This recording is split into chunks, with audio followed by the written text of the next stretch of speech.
अभी कुछ देर में भारत के प्रधानमंत्री नरेंद्र दामोदर दास मोदी कुंभ में आस्था की डुबकी लगाकर वापस दिल्ली लौट आएंगे। अभी अभी जब मैं आपसे बात कर रहा हूं तो अभी तक की जानकारी है कि वो प्रयागराज में हैं और उन्होंने स्नान कर लिया है और अलग अलग पूजा पाठ वो कर रहे हैं।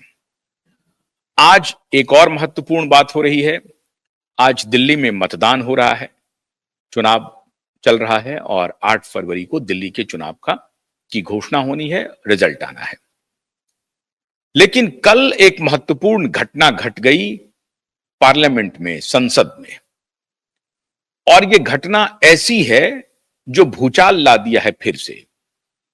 जो पुराने लोग हैं, जो 60s 70s वाले लोग हैं या 50s वाले लोग हैं, उनको तो कुछ खबर की जानकारी है, लेकिन जो यंगस्टर्स हैं हमारे देश में, उनको अगर उनको पढ़ने की रुचि है, जानने की रुचि है, कुछ खोजी चीजों को समझने की रुचि है, जानने की रुचि है, तो उन तक तो ये जानकारी होगी।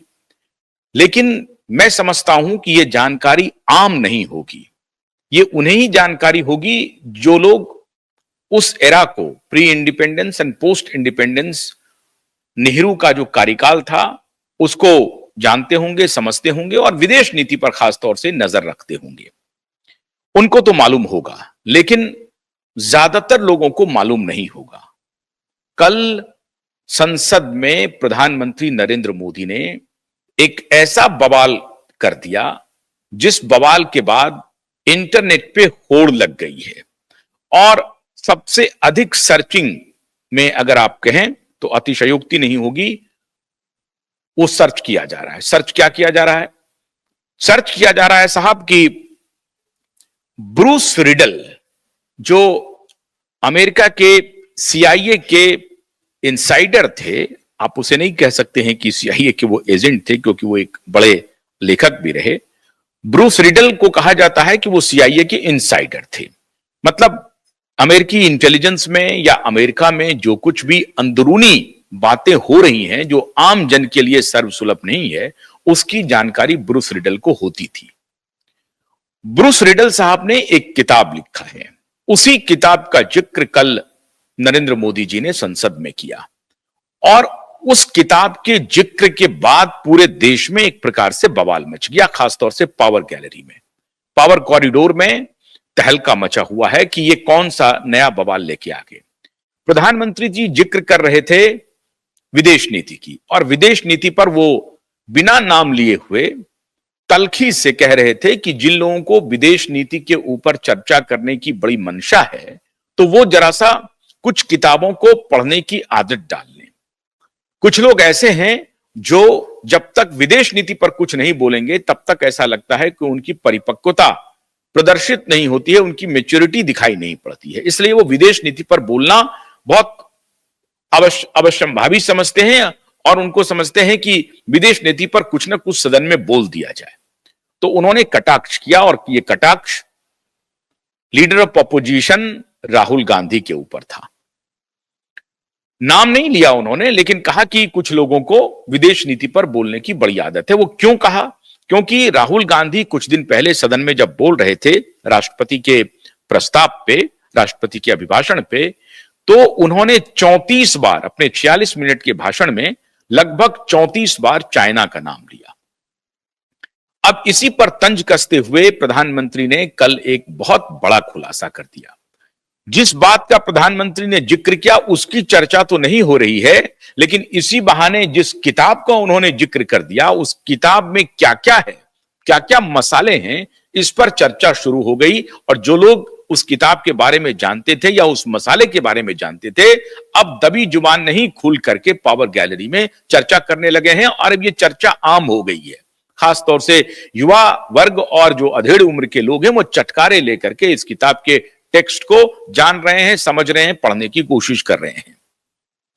कोई इंटरनेट पे सर्च कर रहा है, कोई किताब की प्रतियां मंगा रहा है, और एक का एक ये ब्रूस रिडल जो हैं, वो भारतीय जनमानस में पिछले 12-14 घंटों में एकदम से तैरने लगे हैं।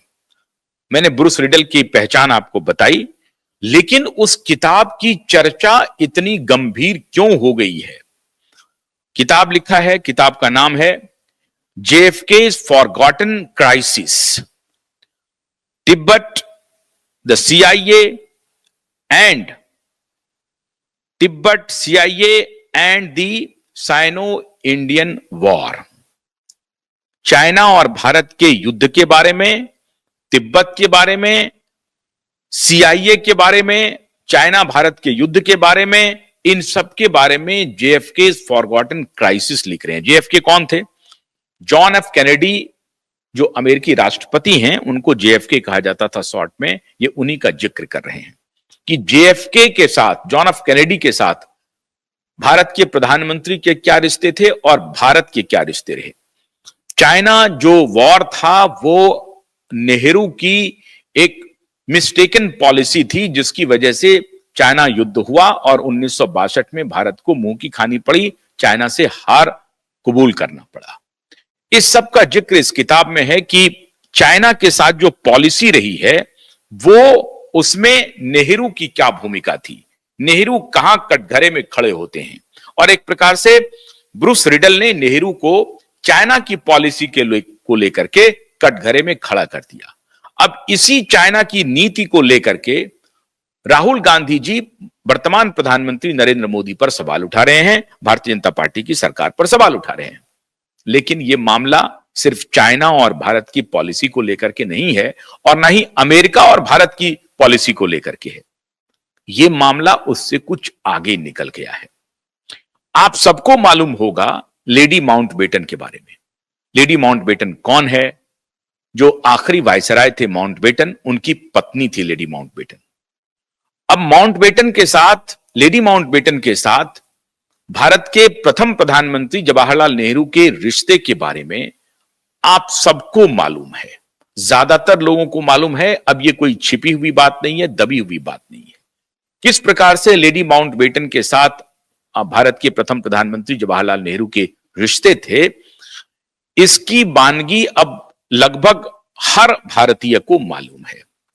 कैसे प्रथम प्रधानमंत्री जब लेडी माउंटबेटन और माउंटबेटन जब देश छोड़ के चले गए, तो कैसे ये एक राष्ट्रीय विदेशी टूर पे जाते थे इंग्लैंड, और कैसे ये मिलते थे, छुप करके मिलते थे और किसी सेक्लूडेड प्लेस पर मिलते थे लेडी माउंटबेटन से।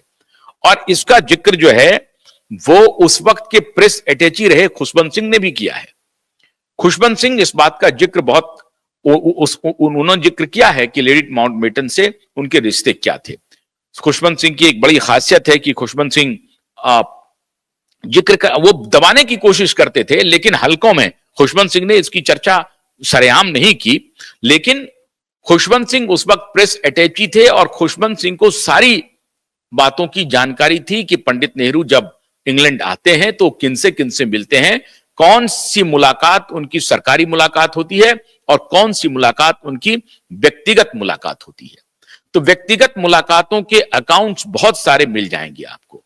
जब इंडिया लेडी माउंटबेटन आती थी तो वो कहां पर रुकती थी, उनके लिए किस प्रकार का बंदोबस्त किया जाता था, वो खुद प्रधानमंत्री के निवास में ही उनको रुकवाया जाता था और खास तरह के कमरे का इंतजाम किया जाता था लेडी माउंटबेटन के लिए।